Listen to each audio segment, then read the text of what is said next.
আমি এখন পুজো করব, তার জন্য যাচ্ছি ফুল উঠাতে। আর এই যে হোলির রং, জবা ফুল।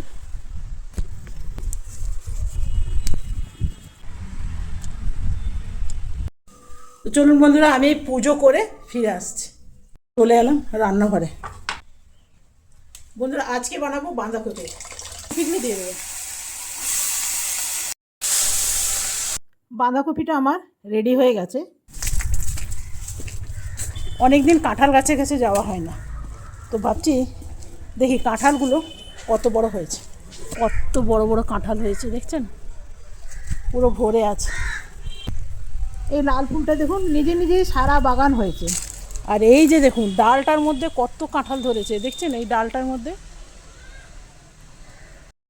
বন্ধুরা, বাঁধাকপি তো বানিয়েছি, তবে বাড়িতে আমি একা আছি, বানাবো ডিমের তরকারি।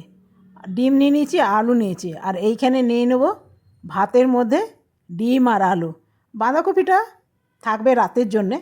তো চলুন এটা খেয়ে নেব।